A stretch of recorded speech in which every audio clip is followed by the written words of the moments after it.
Bien, entonces creo que me escuchan todos los presentes. Soy el doctor Pedro Aguirre Mata, de la sede Sergio Bernales. El día de hoy me toca la clase de dismenorrea, síndrome premenstrual, síndrome disfórico. Bien, para muchos les sonará como algo nuevo. En realidad son temas en la práctica comunes, pero en cuestión teórica a veces pueden sonar como un signo o una molestia.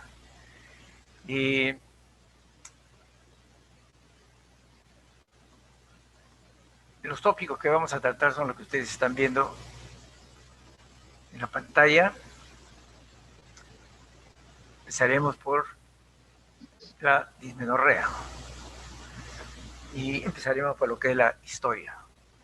El término dismenorrea se conoce aproximadamente desde el año 1810, donde se utiliza este término por primera vez, que es un término derivado del griego, para los que saben griego, que significa mal, negación, mes, flujo. En esencia, significa un flujo menstrual difícil. En el año 24, Maas y Lubin observaron la presencia de toxinas en la sangre de mujeres que tenían episodios de dolor. 68, Pickles observa que la concentración de las prostaglandinas F estaban aumentadas en la sangre de mujeres con dismenorrea. En el año 80, Smith reproduce el cuadro de dismenorrea inyectando en forma endovenosa prostaglandinas. En los últimos años se han agregado algunos otros conceptos referidos a la susceptibilidad genética, generalmente para esa dismenorrea recurrente y de dolor intenso. Asimismo, como conceptos nuevos, se ha incluido lo que es la síntesis de óxido nitroso nítrico endógeno como inductor de contracciones miometriales. Bien, vamos a empezar por definir lo que es la dismenorrea. En esencia es dolor asociado a la menstruación y que está relacionado al nivel de prostaglandinas. Generalmente se inicia 48 horas antes del flujo menstrual y generalmente persiste 48 a 72 horas y por 2 a 3 ciclos. Ese es el concepto de la primaria. La secundaria es 1 o 2 días del inicio y generalmente persiste por 4 a 6 días. ¿Cómo se clasifica? En 2 tipos y 2 escenarios. En cuanto a los tipos, tenemos la dismenorrea primaria y la secundaria. Como ustedes pueden observar, cada una con su N, o sea, su CIE 10. La dismenorrea primaria es caracterizada por un dolor abdominal bajo, tipo cólico, generalmente recurrente, que ocurre, como ya dijimos, durante la menstruación.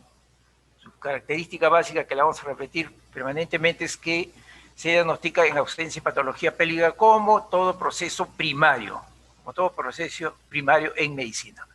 En esencia es un diagnóstico de exclusión, o sea, uno generalmente excluye la causa orgánica. Se presenta con mayor frecuencia en adolescentes, mujeres jóvenes. En cuanto a la dismenorrea secundaria, con su CIE-10, tiene los mismos síntomas de dolor. O sea, en esencia la división de primaria y secundaria es más que nada técnica pedagógica, ¿no? ¿Cuál es la característica principal? Es que aquí sí se detecta un trastorno orgánico en el sistema reproductivo o en los genitales de la mujer. ¿Okay? Entonces uno puede determinarla encontrando una causa orgánica, una causa estructural, una causa anatómica. En cuanto a los escenarios, tenemos un escenario para la mujer adolescente y un escenario para la mujer adulta. En la mujer adolescente podemos observar esa dismenorrea primaria, que también se le llama espasmódica, una incidencia muy alta, 75 a 90, recordando que se presenta entre los 6 y 24 meses después de la menarquia, o sea, hasta los 2 años. Generalmente está asociado a ciclos ovulatorios, una prevalencia de la forma severa entre 50 y 60, que hay otras entre 1 y 15, varían bastante las estadísticas, y es más frecuente en adolescentes menores de 20 años. Más o menos un 50 de adolescentes la han padecido. Otra característica que tiene que venir con los años. También tenemos en la mujer adolescente lo que es la dismenorrea secundaria. Esta, que es más frecuente en la mujer adulta, se llama congestiva. Es un dolor, como dijimos, que se asocia a una patología subyacente identificable. El inicio generalmente es mucho después de la menarquia, generalmente después de los 25, otros dicen después de los 30, varían algunos datos en cuanto a la epidemiología. Definitivamente es más frecuente en la mujer adulta. En cuanto a la primaria, es dudosa su existencia. Es una patología que es infradiagnosticada y poco tratada. Sin embargo, es un síntoma muy común entre adolescentes y jóvenes. La prevalencia, dijimos 50-90 en edad reproductiva, todo el mundo. La forma más intensa e incapacitante es aproximadamente un 10% de esa prevalencia. La mayoría de estudios da del 50 para arriba, como vamos a ver. Incluso aquí vamos a observar un trabajo peruano que se hizo, donde estuvo el doctor Sandoval como participante. Generalmente ahí vemos otro trabajo, un 25 a 50 en mujeres adultas y 75 en adolescentes. Y otra característica que hay que recordar que se puede asociar la dismenorrea y el síndrome de tensión premenstrual y el disfórico en adolescentes. De cada 4 mujeres, una se automedica. Generalmente tienen el dolor y toman su analgésico y no van a ver al médico, quien podría ayudarle en detectar las causas de ese dolor. Este trabajo de 12 y 17 años, como ustedes observan, pues más del 50% presenta dismenorrea, el dolor intenso, aproximadamente un 12%, y que falta a la escuela más o menos un 20%, que coincide con el trabajo que les dije, ¿no? 3 colegios aquí en Lima, diferente estrato social, y se observó que 1 de cada 2 adolescentes presentaba dismenorrea, o sea, el 50%, y el dolor aproximadamente duró más o menos 2 días. El ausentismo, 1 de cada 4 alumnas, aproximadamente también un 20%, 25%, y esta patología se observó más en el estrato social alto. La dismenorrea se relacionó con antecedente materno, ¿no? Como ustedes pueden observar, este trabajo peruano. ¿Cuáles son los factores de riesgo? Aumentan el problema si es de menos edad, mayormente en adolescentes, si son fumadoras, si viven estresadas, hay una pequeña predicción familiar. Generalmente en algunos trabajos se observa que es más frecuente en menores de 20 como IMC, aunque en otros trabajos se observó en personas obesas. El medio socioeconómico sí se ha observado que es más frecuente en pacientes de estrato alto. La menarquia precoz, la hiperpolimenorrea, que tenga antecedentes de síndrome premenstrual, es también frecuente que se exacerbe el problema. Mujeres infértiles, aquellas que tienen síntomas de somatización, aquellas también que abortan en forma recurrente, y historias de otros síndromes o alteraciones del estado de ánimo. Disminuyen la paridad temprana, la mayor paridad y el uso de anticonceptivos hormonales. En cuanto a la etiología, la dismenorrea primaria siempre es la disfuncional, la dismenorrea secundaria es la orgánica. La primaria sabemos que se produce por un aumento de las prostaglandinas liberadas por el tejido endometrial como causa primaria de la dismenorrea primaria. Y en la secundaria hay una causa, un sustrato orgánico, ¿no?, que identifica cada patología. En este caso, por ejemplo, la más frecuente, como orgánica, la endometriosis, es la causa más común. Luego tenemos las malformaciones obstructivas, congénitas de Müller, como también pueden ser por otras tumoraciones. la estenosis del cuellos estenosados por múltiples motivos, quistes, pólipos, leyo, mioma, adenomiosis, enfermedades inflamatorias infecciosas, adherencias. El mismo uso del dispositivo intrauterino también puede provocar el problema, incentivarlo, incrementarlo, síndrome de congestión pélvica y también el hematometra como causas de dismenorrea. En cuanto a la etiología, el sustrato básico para que se produzca el problema es la alteración de la contractilidad uterina. Rápidamente, si recordamos cómo se dan las contracciones durante el ciclo menstrual, podemos observar que en la fase folicular, que es la estrogénica, generalmente hay un tono basal que está disminuyendo luego de la menstruación anterior, generalmente de 10 y 30 milímetros, con contracciones de escasa intensidad, una duración 10 a 15 segundos, generalmente 1 o 2 por minuto, que se van incrementando en la fase tardía a 4 o 6 por minuto. En la fase ovulatoria el tono sube, aumenta las frecuencias de las contracciones 3 a 6 por minuto, y en la fase lútea comienza a disminuir el tono, comienza a disminuir las contracciones y la amplitud.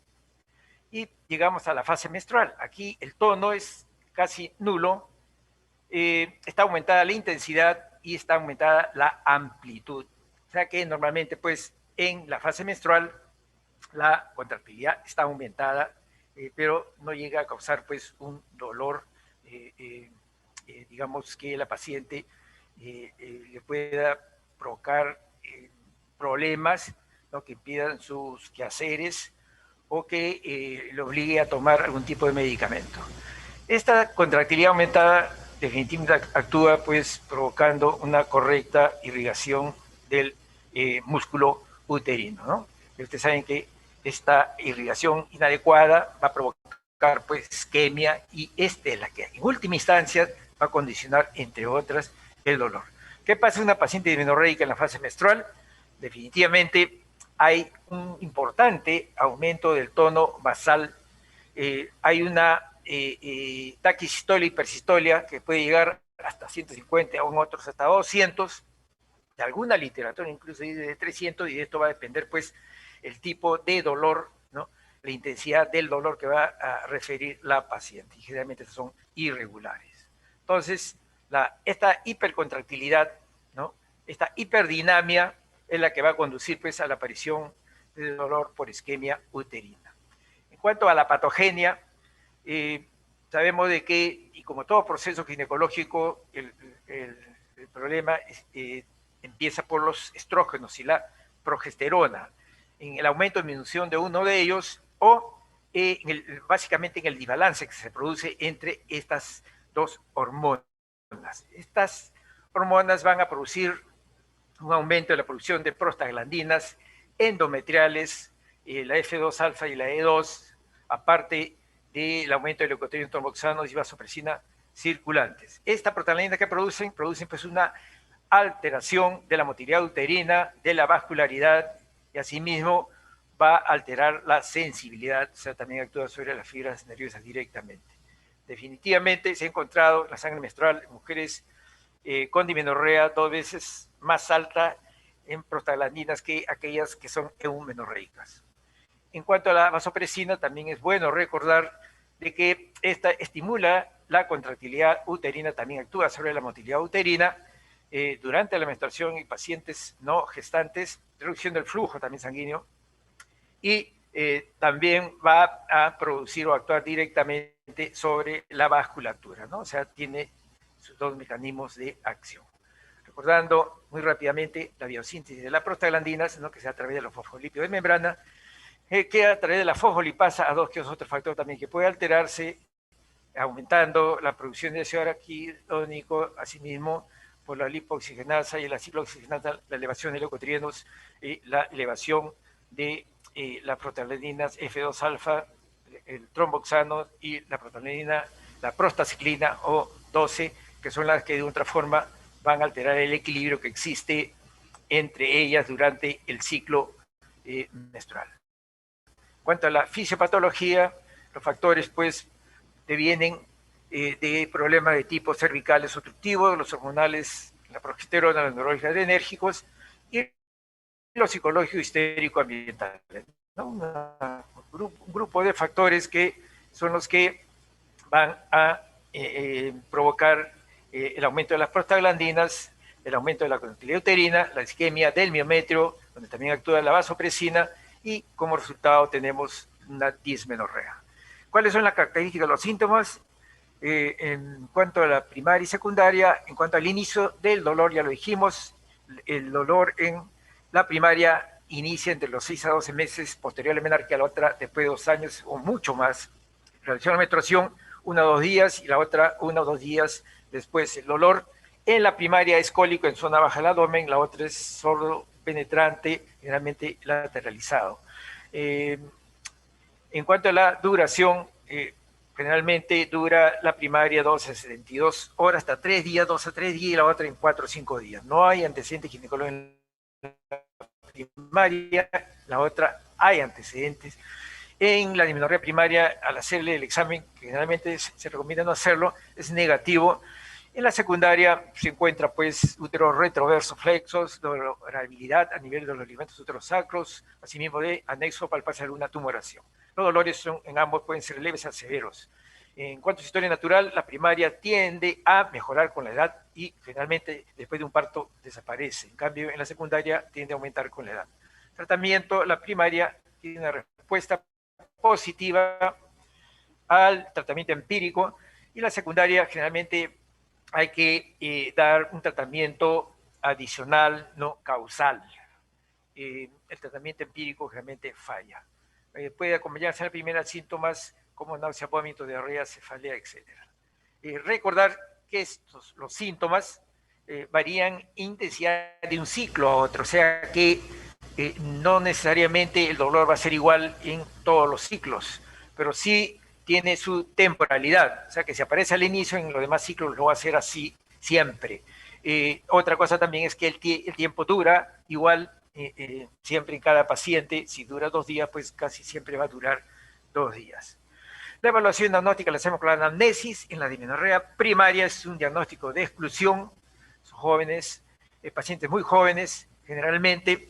El dolor, como dijimos, empieza entre 6 a 2 años, o sea, cuando teóricamente ya está empezando la ovulación. La historia clínica tiene que ser detallada. La menstruación tiene que evaluarse completamente, una buena semiología menstrual con su régimen contaminal bien elaborado, y si uno determina que es una dismenorrea primaria, generalmente no es necesario por ahora un examen pélvico. La secundaria se inicia entre 20 a 25, algunos hasta 30 años, pero generalmente después de los 20 años también puede ocurrir en adolescentes, y lo que hay que hacer es la semiología de la patología de base que se sospecha, ¿no? Si yo sospecho, pues, un miomatosis, y le haré todos los exámenes, ¿no? Para hacer ese diagnóstico. En cuanto al examen físico en adolescentes y adultas, en adolescentes no se realiza, como dijimos, de inicio, pero si yo le doy el tratamiento empírico y pasa un tiempo, algunos consiguen entre 4 o 6 meses, no mejora, definitivamente ahí me veo obligado a hacerle una evaluación para descartar enfermedades como ETS, hemorragias uterinas, ver si es un dolor acíclico o acíclico, donde si está en la línea media o fuera de la línea media, si hay antecedentes de infertilidad, etcétera, etcétera. En cuanto a la adulta, algo importante es que podría ser normal también el examen, pero indudablemente yo voy a buscar los hallazgos físicos que debo encontrar, teniendo en cuenta que el 40% se debe a una endometriosis, ¿no? Y las características generalmente ya las mencioné, ¿no? Torsión, útero generalmente retroversos, no se movilizan, doloribilidad a nivel de los ligamentos uterosacros, cuello puede estar desplazado, y otra patología como estenosis, agrandamiento. Para cada causa hay una característica ginecológica, una adenomiosis útero voluminoso, generalmente globular, y duele. Los miomas úteros agrandados, irregulares. Si tiene fiebre, pues sospecharía una enfermedad inflamatoria. Y si hay varices, por ejemplo, una congestión pélvica, ¿no? Varices vulvares, una congestión pélvica. Para evaluar la dismenorrea hay un sistema de puntuación lo clasifica en 3 grados, 1, 2, 3, dolor leve, moderado, intenso, y asocia lo que es la capacidad de trabajo, síntomas sistémicos analgésicos. En la 1, menstruación dolorosa, pero generalmente no requiere analgésicos. En la 2, dolor moderado, se altera algo la capacidad de trabajo, sí requiere analgésicos, ¿ok? Pero hay pocos síntomas sistémicos. Y en el grado 3, dolor intenso, indudablemente la paciente generalmente no va a trabajar, los medicamentos, el efecto es limitado y definitivamente puede acompañarse de otros síntomas como fatiga, vómitos, diarrea. En cuanto a exámenes auxiliares, la dismenorrea primaria, en cuanto a prueba de laboratorios, negativo, en cuanto a imágenes, es negativo. La dismenorrea secundaria, la prueba de laboratorio, hay que descartar problemas como gonorrea, clamidia, análisis de orina, hemoglobina, beta-HCG, hay que realizarle en cuanto a imágenes con su ecografía TV para descartar las patologías que sospechamos. Puede realizarse una tomografía, puede ser una resonancia. Todas estas, estos exámenes, recordar que se realizan si uno sospecha una dismenorrea secundaria o si no responde al tratamiento o es una paciente que viene con, ¿no? con mayor de 25 30 años, pues la sospecha ya es evidente de una dismenorrea secundaria. También podemos hacer uso de una laparoscopía, una histeroscopía, podemos hacer una laparotomía, podemos hacer una biopsia endometrial. O sea, tenemos una serie de recursos para llegar a diagnosticar el sustrato, la estructura, motivo del problema. En cuanto al manejo, hay que tener en cuenta dos características, ¿no? Del adolescente y del adulto. El adolescente, cuando nos llega a consulta, generalmente han pasado entre 5 o 6 años, ¿no? De que empezó el problema, y en la adulta un poco más pronto, ¿no? Generalmente 1.9 años, 2 años, ¿no? Al diagnóstico. Entonces, a ellas hay que realizar una acuciosa historia clínica en donde hay que evaluar todos los antecedentes médicos y ginecológicos. Como dije, la historia menstrual tiene que ser muy sistematizada, ¿ok? De tal manera que nos permita ver las características del dolor menstrual, los concomitantes, y llegar a hacer un diagnóstico de si se trata de una dismenorrea primaria o secundaria. Si se trata de una primaria, generalmente un adolescente, ¿ok? Si llego a esa conclusión, generalmente no se le hace el examen ginecológico. El tratamiento es empírico, que puede ser hormonal, utilización de AINES. Si mejora, yo continúo el tratamiento. Si no mejora, generalmente ya tengo que estar pensando en una dismenorrea secundaria y tengo que llegar al diagnóstico etiológico o de causa. Para esto hago uso de los exámenes auxiliares, imágenes, puedo realizar una laparoscopía, histeroscopía, ecografía y ver si se trata de alguna de las patologías que ustedes están observando.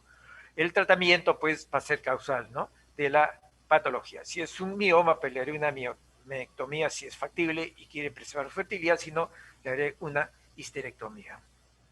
Diagnóstico diferencial, cualquier patología que genere dolor menstrual, ¿no? Recordar que la característica de la dismenorrea es la naturaleza recurrente del dolor, está relacionado a la menstruación, además de su característica semiológica del dolor en sí, ¿ok? Primaria, cuando he excluido cualquier patología orgánica. Si hay una patología orgánica, es una dismenorrea secundaria. Recordar que la dismenorrea es parte de lo que es el dolor pélvico. Dolor pélvico, ustedes saben que es dolor pélvico agudo y que es crónica. En este caso, la dismenorrea caería dentro de lo que es el dolor pélvico crónico. Entre las causas de este dolor pélvico crónico tenemos, pues, entre las ginecológicas, las dismenorreas, ¿ok? Primaria, secundaria, la primaria, y entre las cuales debemos hacer diagnóstico diferencial con todas las patologías que ustedes observan aquí, que son numerosas, y aparte de esa tenemos las otras etiologías de dolor pélvico crónico, ¿no? De causa extragenital, como las urológicas, gastrointestinales, musculoesqueléticas y otras etiologías. Como ustedes ven, ¿no? El espectro de diagnóstico diferencial es bastante grande. En cuanto al tratamiento, el objetivo es, en primer lugar, aliviarle la molestia, no quitarle el dolor. En segundo lugar, que esta molestia se vaya suprimiendo, ¿no? De tal manera que esta enfermedad no progrese, no progrese. O sea, eso para dar lugar a que uno pues haga bien su diagnóstico de si es primaria o secundaria. Hay que proteger la fertilidad desde un inicio, ¿no? La fertilidad del adolescente o de la adulta si todavía no tiene descendientes. Los principios de un manejo es básicamente la educación de la paciente, es esencial. La automedicación, los tratamientos subterapéuticos son muy frecuentes y a veces no llegan ya incluso manipuladas. Los enfoques son, ¿no?, abordar el dolor y la etiología subyacente. No existe cura para este problema, no existe una única opción de tratamiento óptimo. Las terapias generalmente son individualizadas y hay que considerar la elección de la paciente. Volviendo a las adolescentes, en ellas siempre hay que considerar algunos aspectos que impiden darles un tratamiento adecuado, como que de por sí el adolescente se adhiere poco a la medicación. El problema, el conflicto que a veces uno tiene con los padres sobre el uso de medicamentos, especialmente anticonceptivos, el frecuente olvido de las adolescentes, a veces muchas desorganizadas. También tenemos que ver los costos financieros y el acceso a la farmacia. ¿Okay? Aquí vemos el manejo de la dismenorrea generalmente en una primaria, ¿no? Iniciamos en una primaria, le damos un tratamiento empírico, empezando por drogas AINES, no esteroideas. En segundo lugar, podemos darle terapia hormonal y en tercer lugar, estrategias no farmacológicas. Nuestras pacientes pueden responder o no pueden responder a la terapia. Si responden a la terapia, hay que continuar con el tratamiento para dismenorrea primaria. Si no responde, hay que hacer una buena historia y si nos sugiere una dismenorrea secundaria, pues hay que considerarla como tal y habrá que hacerle una evaluación, un examen pélvico, una ecografía pélvica. Si los hallazgos que podrían ser positivos, podrían ser negativos, si son positivos, nosotros pues le vamos a tratar la etiología de la dismenorrea secundaria. Por ejemplo, si es una obstrucción, pues hay que solucionar ese problema obstructivo. Si son negativos, hay que evaluar de forma multidisciplinaria, como ustedes han visto, todas las causas de dolor pélvico crónico. La laparoscopía es un instrumento importante para llegar a diagnósticos ginecológicos y siempre la endometriosis es un diagnóstico que hay que tenerlo a flor de piel porque es uno de los más frecuentes, tanto en la adolescente como en la adulta. En cuanto a al deseo de fertilidad, de descendencia, hay que preguntarle si desea anticoncepción, ¿no? Hay que darle anticonceptivos. Si la respuesta es positiva, hay que mantenerla. Si es negativa, hay que agregar un AINE, sería el ACO, ¿no? Con el AINE, si la respuesta es positiva, mantener, y si es negativa, pues hacerle una laparoscopia. Si no desea tener hijos, se empieza de frente con el AINE. Si responde, hay que mantenerla, y si no responde, pues también hay que hacerle una laparoscopia. Aquí vemos en este cuadro los tratamientos que se clasifican en tres: los que son útiles sin evidencia suficiente y los que son reconocidos y los ineficaces. En los útiles sin evidencia suficiente tenemos las terapias complementarias y alternativas, entre lo que tenemos pues los ejercicios, el tratamiento térmico, todo lo que es alimentación como vitaminas, magnesio, ácidos grasos. La acupuntura también es un tratamiento utilizable, la neuroectomía presacra. En cuanto a los reconocidos con evidencia, tenemos dos niveles, primero y segundo. En el primero está la terapia hormonal y no hormonal. En la no hormonal, los AINES y las acetaminofén. Preferentemente se utiliza, ha demostrado mucha eficacia el ácido mefenámico, los fenamatos, ¿ok?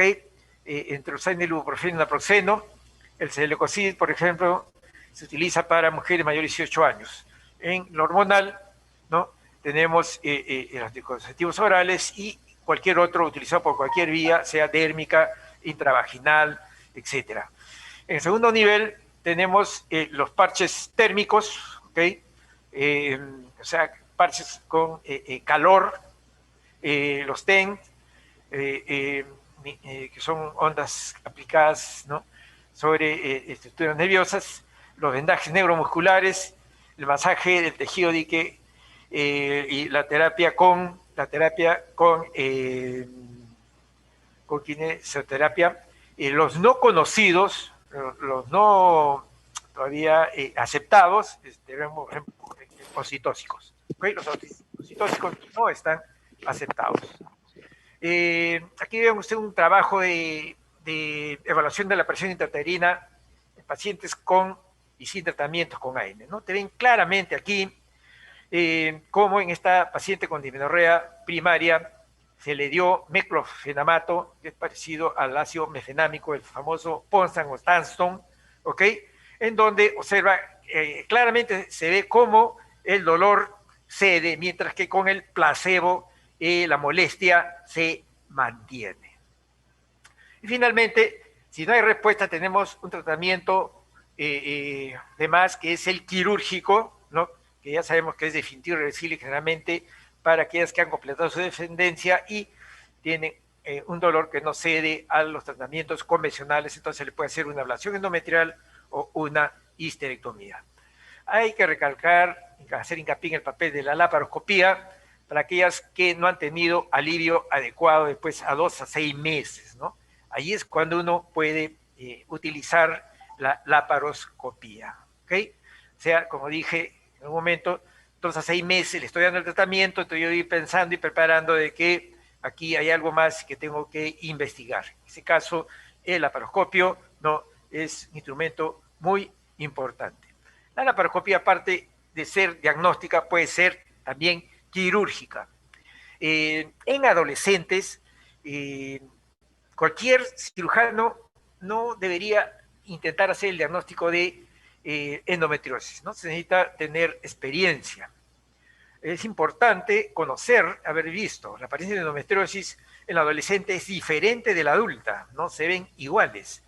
Los adolescentes generalmente son lesiones claras, transparentes, a veces rojas, difíciles de identificar.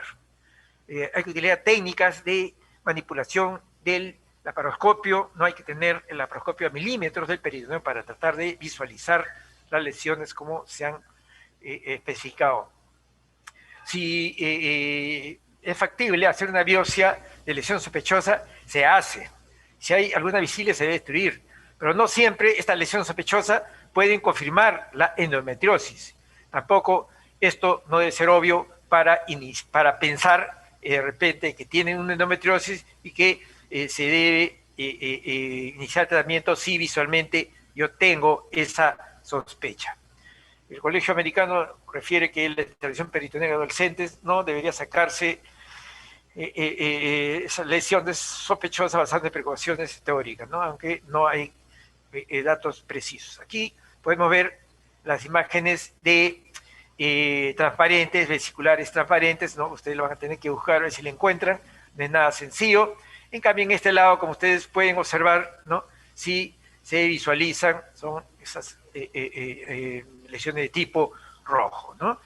Aquí también podemos ver a través de una histeroscopía un mioma submucoso, ¿no?, que está bloqueando el orificio interno y que causa dismenorrea secundaria, ¿no? Entonces, tenemos pues los instrumentos adecuados finalmente para llegar a hacer un diagnóstico. Muy bien, ahora pasamos al síndrome de tensión premenstrual y el trastorno disfórico premenstrual. Yo utilizo dos términos. En realidad hay una sinonimia de terminología bien variada. Yo utilizo una de las más clásicas, que es el síndrome de tensión premenstrual y el trastorno disfórico premenstrual. STPM, TDMP para aquí a futuro. Bueno, ustedes ven, definitivamente todos sabemos que el estado de ánimo de la mujer está bastante asociado con el ciclo menstrual, ¿no? Fluctúa, ¿no?, durante su ciclo menstrual su estado de ánimo. Tanto es así que los americanos catalogan lo que es estos síndromes dentro de lo que son trastornos del estado de ánimo conjuntamente con la ansiedad y la depresión, ¿ok? El mayor problema de depresión es que a veces uno no sabe a quién puede echarle la culpa, ¿no? Haciendo un poquito de historia, porque siempre es bueno, ¿no? Hay que recordar lo que nos dice la Biblia. la Biblia, pues, la mujer que menstruaba era considerada un ser impuro, ¿no? En otros lo consideran a la menstruación como una enfermedad, pues eran básicamente aisladas, ¿no? Hipócrates fue uno de los primeros que asoció un evento biológico, ¿no?, que observó con los cambios de la conducta psíquica, ¿no?, tanto indistintamente como ambos a la vez. La describió como una enfermedad de las vírgenes y le atribuyó síntomas a la menstruación, ¿no?, similares a los del trastorno disfórico. En el año 31, Frank lo describe por primera vez como un síndrome médico, tensión premenstrual. Motley en el año 73 relaciona el síndrome de tensión premenstrual con la actividad cíclica del ovario. Gutiérrez Green y Dalton introdujeron el término síndrome premenstrual. El 87 la APA en el CM3 lo incluye como trastorno disfórico de fase lútea tardía. ¿Cómo se define el síndrome de tensión premenstrual? ¿No? Presencia de síntomas cíclicos que tienen tal intensidad que hace que la persona no pueda desarrollar su vida normal, ¿ok? Y que está asociado, ¿no?, con una relación persistente con la menstruación, ¿no? Se tiene una relación, uno la asocia con la menstruación, que es el hecho visible, ¿no?, para este tipo de problemas. El trastorno disfórico, entre tantas definiciones, tenemos a la Silvia Gaviria, que él define como un conjunto de síntomas emocionales, comportamentales y somáticos que se presentan al final de la fase lútea y que generalmente van cediendo con la menstruación. El Colegio Americano, como una entidad con sintomatología somática efectiva que produce discapacidad significativa, ¿no?, incapacidad significativa durante los días previos a la menstruación y la menstruación. En términos generales, ya les voy diciendo de que el síndrome disfórico se diferencia del síndrome de tensión premenstrual por la intensidad de los síntomas. ¿Cómo los definimos y cómo se clasifican? ¿Ok? El síndrome premenstrual ya lo hemos hecho. Hay tres grupos: leve, moderado y severo. El leve no interfiere con su vida personal, tiene los síntomas, no interfiere. El moderado interfiere con su vida, pero llega a funcionar, llega todavía a relacionarse, a regañadientes, pero lo hace. Y el severo generalmente no tiene capacidad de interacción, ¿ok? Se aísla. Es medio parecido a lo que ustedes observan con la dismenorrea, ¿ok? También existe lo que es la exageración premenstrual, atribuido de repente a un fondo psicopatológico. No hay nada orgánico físico determinado. El asunto es que generalmente el síntoma persiste finalizada la menstruación. Y el desorden disfórico, que ya también lo hemos descrito. Más o menos el 90% de mujeres en edad fértil tienen síntomas que se asocian a la menstruación. 90%. Generalmente un 10% no tiene síntomas. Generalmente, de repente, se hacen los que no ovulan. Un 20-40 corresponden al síndrome premenstrual, síndrome de tensión premenstrual. Y un 3-8 generalmente cumplen los criterios de trastorno disfórico. ¿Okay? Si nosotros vemos que la vida reproductiva de una mujer es de 30 años y la disforia compromete el 20% del tiempo de cada ciclo, ¿okay?, como vamos a ver, puede ocupar a veces en algunos mucho tiempo, llegamos a la conclusión que 6 años de la vida de una mujer que sufre de estos trastornos es limitada, o sea, le impide, ¿no?, realizar lo que podría haber hecho en esos años si no hubiera tenido esa paciente, ¿no? O sea, con una calidad de vida limitada. Como datos demográficos importantes, hay que recordar que a menor edad, mayor severidad de los síntomas, a mayor nivel educacional, mayor sintomatología, algo parecido también como con la dismenorrea. Se dice que este es un síndrome asociado a nuestra cultura occidental, en donde pues las mujeres ven a la menstruación como algo negativo, ¿no? Lamentablemente. Esta pirámide o triángulo es muy conocido, ¿no?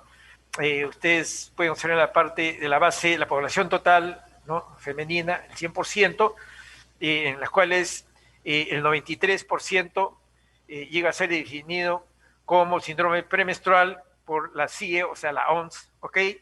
El 37%, con lo que estoy en la COG, como síndrome premenstrual, y un 3% por el DSM como el trastorno disfórico premenstrual. En cuanto a la etiología, no está bien clara, pero algo que podemos decir que sí tienen relación con la ovulación. Es heterogénea y multifactorial, como vamos a ver. Hay tres tipos, básicamente. Uno, los esteroides gonadales y las gonadotrofinas. Hay alteraciones entre las hormonas básicas que son estrógeno y progesterona. Refiere que hay una deficiencia de progesterona, un nivel bajo de alopregnenolona. El otro es la alteración de la relación estrógeno-progesterona, parecido también a lo que es la dismenorrea. Generalmente la relación, ¿no? Se altera pues por aumento de uno de ellos o disminución de uno de ellos, ¿ok? Puede haber aumento y el otro disminución también. O sea, se dan varias situaciones. Es muy importante, me parece que es uno de los factores más importantes que explica, ¿no? A veces la diversidad de los problemas. No hay dos mujeres iguales. Y el otro es que la testosterona está aumentado. Como neurotransmisores, ¿no? La interacción de los receptores GABA es importante de conocerla, pero lo fundamental es que una de las causas básicas está determinada por la disminución de la serotonina, ¿no? Muchos de los síntomas son explicables por esta sustancia. El tratamiento con los inhibidores de la cadena de serotonina y las mejoras definitivamente han dado pie para la sospecha, ¿no?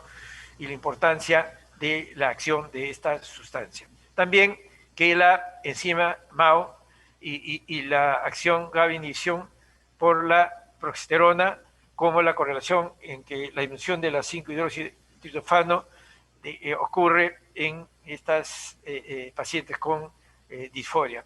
En cuanto per se estrógeno progesterona, recordad que los estrógenos tienen un efecto mineralocorticoide y la progesterona tiene un efecto contrario, así que si la progesterona disminuye, pero los estrógenos va a ser su acción, y si los estrógenos aumentan, pues también se va a incrementar, ¿no? Estos efectos, generalmente los somáticos. Y en tercer lugar, los genéticos, se ha visto como en gemelos hasta un 52%, ¿no? Historia familiar de este síndrome. Si yo suprimo el ciclo, sea farmacológico o quirúrgico, yo elimino los síntomas de este síndrome. Como dije, la etiología es múltiple. Ahí ustedes ven aquí cuántas etiologías, hipótesis hormonal, cerebral, cultural, del estrés, biológica, del doctor Lola, psicoanalítica, serotoninérgica, que es la que nos acabamos de ocupar. El cuadro clínico afecta a mujeres entre 20 y 40 años. Hay aproximadamente 100 a 150 síntomas diferentes y ninguna mujer sufre este rango de síntomas, ¿ok? Generalmente tiene algunos cuantos de estos y otra tendrá algunos cuantos de otros y así sucesivamente. Pero hay tres características que definen, ¿no?, a nuestro síndrome. Uno, que se presenten en la fase lútea, 5 a 10 días antes del comienzo del periodo. Y generalmente desaparece cuando comienza la menstruación o hasta 4 o 7 días después en la fase folicular. Pero, ¿qué es lo más importante? Que tiene que haber un intervalo entre un ciclo y el otro de ausencia de síntomas. Estos síntomas tienen que ser documentados en varios ciclos, ¿ok? Y no debe haber ningún trastorno de tipo psicológico o orgánico.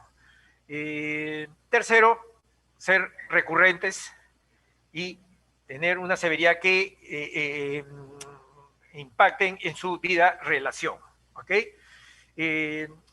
Volviendo a los síntomas, estos varían de mes a mes también en muchas mujeres. O sea, aparte de ser diferentes, también pueden variar de mes a mes. Las que tienen disforia generalmente padecen de depresiones severas, irritabilidad, ira y tensión, justo, ¿no?, cuando va a empezar sus periodos. Definitivamente, ya dijimos, los síntomas de la disforia son más intensos que el síndrome de tensión, ¿ok? Le dijimos la disforia, felizmente, solo un 3 a 8% de mujeres que lo presentan. En cuanto a la sintomatología premenstrual, es un espectro de síntomas físicos y afectivos. Síndrome de tensión, el trastorno disfórico premenstrual y el síndrome de tensión premenstrual, ¿no? Siempre anexados. El disfórico tiene una prevalencia de 3 a 5%, chiquito, poquito, felizmente. En cambio, el síndrome premenstrual, entre 20 y 93, bastante, ¿no? Es más grande. ¿Okay? El disfórico, lo que predomina son los síntomas afectivos, que son severos. O sea, predominan, los afectivos son severos. En el premenstrual, los físicos predominan. ¿Okay? Los afectivos, ustedes saben cuáles son los 4 clásicos, fundamentalmente irritabilidad, ira, ansiedad, depresión, y en los físicos son la sensibilidad mamaria, embotamiento y otros más. ¿Hay alteraciones funcionales en el disfórico premenstrual? No hay. Los físicos son la sensibilidad mamaria, el embotamiento, mastodinia, no mastalgia, ¿ok? En el premenstrual son menos severos.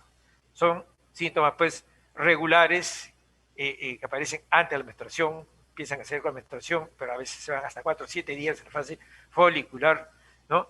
Y desaparecen antes de del otro ciclo, antes de aparecer los síntomas en el otro ciclo. El diagnóstico es clínico.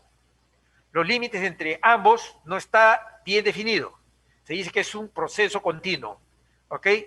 Generalmente, el diagnóstico de estos síndromes se hace excluyendo otras patologías. En esto ayudan mucho los cuestionarios prospectivos, o sea, los cuestionarios de control diario para verificar y evaluar estos síndromes. Es importantísimo porque aquí se dan las situaciones de que algunas sobreestiman la ciclicidad de los síntomas y en otras, pues, lamentablemente es al revés. Aquí te vean alguna hoja, por ejemplo, de cómo pueden contabilizarse. Es básico, cómo uno puede llegar a ser un diagnóstico. Si no, es bastante difícil y más o menos si uno pretende hacerlo con 1 o 2 veces. En cuanto a los criterios diagnósticos, también les quiero aclarar algo que a veces permanece mucho en la nebulosa, ¿no? Hay un acuerdo de que tanto la COG como el RCCO describen el síndrome de tensión premenstrual, mientras que el DSM es el que describe el TDMP, o sea, el trastorno disfórico, ¿ok? O sea, la APA describe el TDMP y el ACOG y el RCCO describen el TDMP. Es importante que ustedes en esta mecolanza cuando uno lee tantos libros. También el síndrome de tensión premenstrual fue incluido en versiones del CIE-10, o sea, la clasificación de la OMS, y uno de los principales, ¿no?, fue descrito al inicio en el 92 con el sistema génito urinario. Ustedes ven, ustedes pueden en este cuadro el síndrome de tensión premenstrual descrito por el CIE, están las molestias. En el otro lado observamos lo que son descritos por el ACOG y RCCO, lo dividen en síntomas afectivos y somáticos, ¿ok? Y aquí abajo observamos el APA, el SM5 en este último, ¿no? Aquí, en los de arriba, se necesita un solo síntoma, ¿no? 1 o 2, es suficiente. En el DSMB se necesita que reúna cierta característica, que debe estar en edad fértil, ¿no? Que interfiere con sus actividades, que no sea una exacerbación de otro trastorno, ¿no? Y los 2 primeros tienen que ser confirmados, como ya dijimos, por medio de un control diario de síntomas. Están divididos en criterios mayores y menores. Ustedes en los mayores dijimos la depresión, la ansiedad, la labilidad y la irritabilidad o mal humor persistente son los mayores, y los menores, la pérdida de interés, ¿no? La pérdida de concentración, la fatigabilidad, cambios en el apetito, sentirse abrumado y síntomas físicos. Aquí, para hacer el diagnóstico, se necesita 5, de los cuales necesita 1 mayor, ¿ok? Mínimo 1 mayor, ¿ok? Y se necesita 5. Eso es todo lo que así es la forma como se cataloga. El diagnóstico diferencial lo hacemos con la exacerbación premenstrual de trastornos mentales, ¿no? Trastorno del estado de ánimo, trastorno de ansiedad generalizada, somatomorfos. En estos generalmente persisten todo el mes. También con enfermedades médicas, comercialidad, endocrinopatías diversas. No hay cura para el síndrome de tensión premenstrual y TDP. Diversos tratamientos alivian diversas mujeres a diversos síntomas. Generalmente disminuyen después de los 35 años y desaparecen con la menopausia. Aquí ustedes observan los tipos de tratamiento. Como dijimos, hay medidas generales y sintomáticas: psicoterapia, ejercicio, dieta baja en azúcares, evitar cigarrillo y café. Eso es lo básico para todo lo que es disfuncional primario. El farmacologio hormonal, los antidepresivos, la cabeceta de la fluoxetina, 20 gramos con patología máxima 80, pueden ser tratamientos que se dan solo en la fase luteínica o pueden ser permanentes. Ansiolíticos, alprazolam, clonazepam en segunda línea, pero estos tienen más efectos secundarios. Generalmente se prefiere pues los antidepresivos, ¿no? Niveles selectivos de la captación ¿no? de la serotonina, los tricíclicos que realmente no se usan. En los hormonales, uno de los más usados que se usa ahorita es el que contiene drospirenona.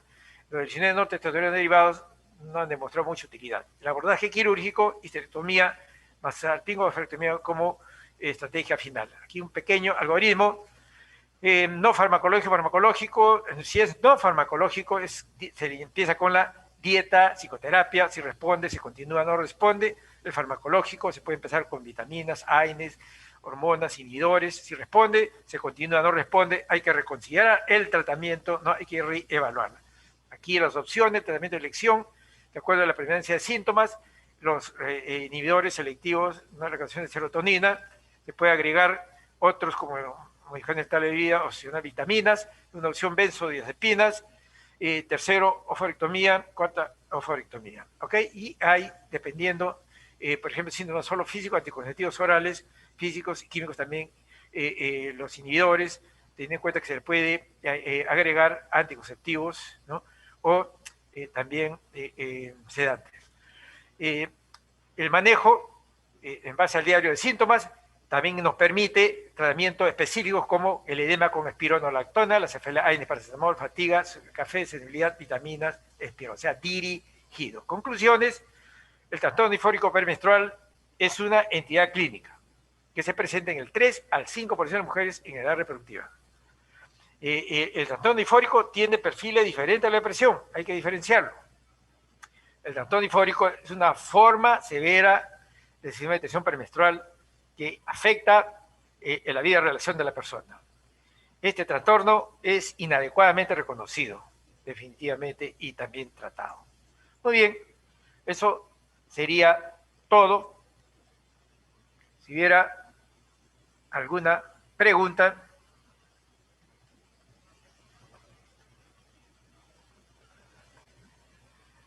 Bueno, disculpen la demora, pues hemos tenido pequeños inconvenientes en conectarnos, pero yo creo que estamos dentro de los tiempos.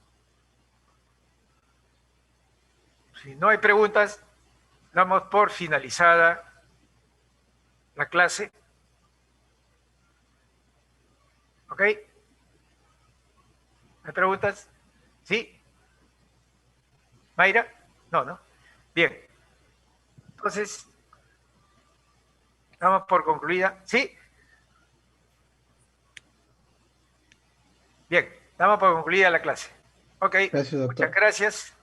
Muchas gracias, doctor. Gracias, doctor. Buen día, doctor. Gracias. Gracias, doctor. Ok. Gracias, doctor.